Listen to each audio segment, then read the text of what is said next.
One moment, he was living the Hollywood dream. Red carpets, global fame, blockbuster roles. The kind of life most actors spend decades chasing. And the next, he thought he was going to die. For Antonio Banderas, that moment didn't just scare him, it completely rewired how he saw his life, his career, and even himself. Because what happened after that night? No one in Hollywood expected it. Not even his biggest fans. This is the story of how one of the most recognizable faces in film walked away from the spotlight, and why he says he's never been happier because of it. To understand why this moment hit so hard, you have to understand where he was before it all changed. Antonio Banderas wasn't just successful, he was everywhere. From action films to romantic dramas to animated hits, his voice, his face, his presence had become instantly recognizable across the world. He wasn't just a Spanish actor who made it in Hollywood. He became Hollywood. For years, he lived inside that machine. The constant pressure, the non-stop schedules, the expectation to stay relevant, to keep moving, to keep producing.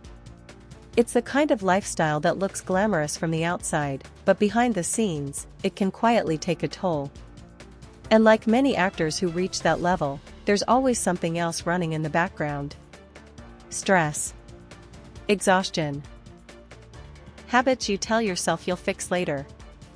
Until suddenly, later never comes. In 2017, everything stopped. It wasn't a slow realization. It wasn't something he could ease into.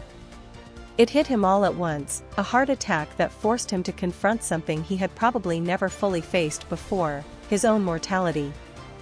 This wasn't just a health scare. This wasn't just a bad day.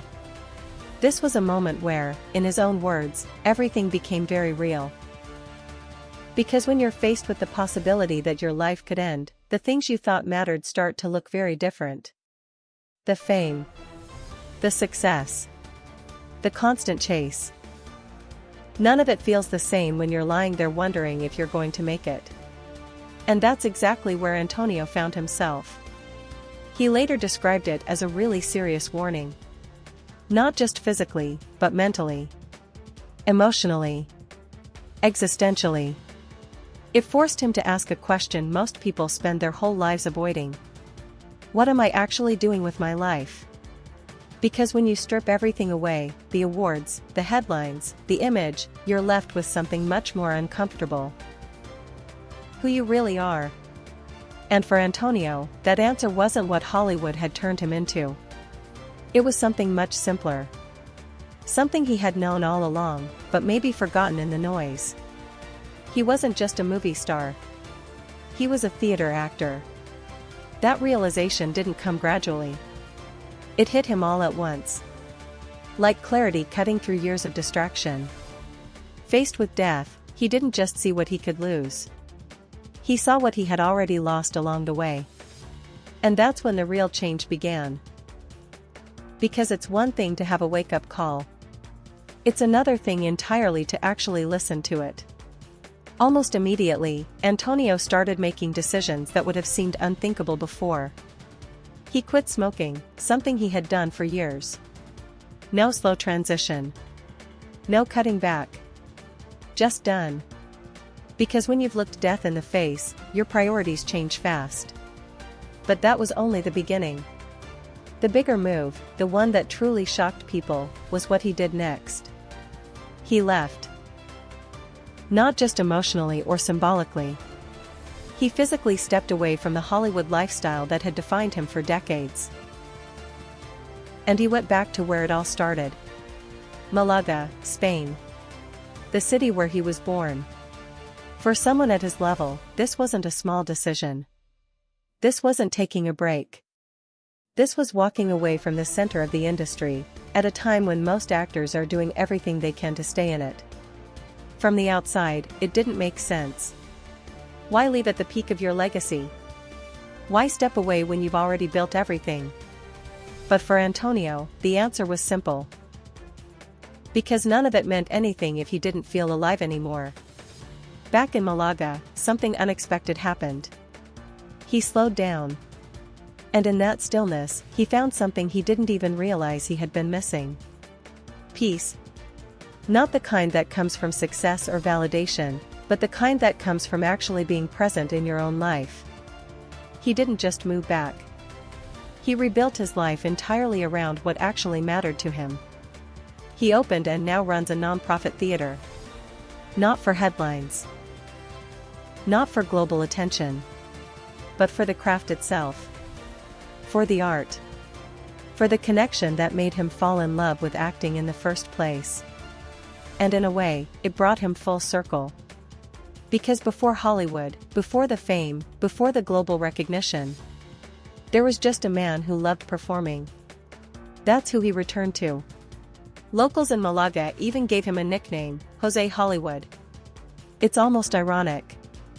Because while he stepped away from that world, it still follows him. But now, it doesn't define him.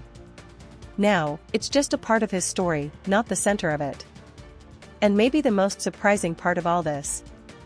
He says he's never been happier. Not at the height of his career. Not during his biggest films. Now. After everything changed. Of course, his life didn't just transform professionally. It shifted personally too.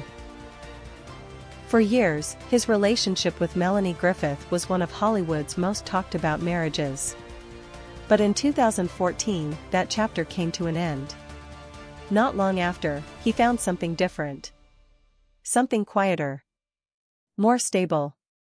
His relationship with Nicole Kidman became a grounding force in this new phase of his life. And that stability, combined with everything he went through, helped him build something that Hollywood never really gave him. Balance.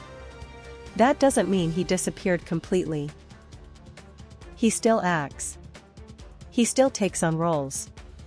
He still shows up on screen. But the difference now is choice. He's no longer chasing relevance. He's choosing what matters. And that shift might be the most powerful part of his story. Because in an industry where people spend their entire lives trying to stay on top, he walked away. Not because he failed, but because he realized success wasn't what he thought it was. And maybe that's the part that hits the hardest. It took a near-death experience for him to see it. To understand that time is limited. That health isn't guaranteed. That fame doesn't protect you from reality. It just distracts you from it. Until it doesn't. And when that moment comes, you either keep living the same way, or you change everything. Antonio Banderas chose to change everything. And in doing that, he didn't lose his life in Hollywood. He found his life outside of it.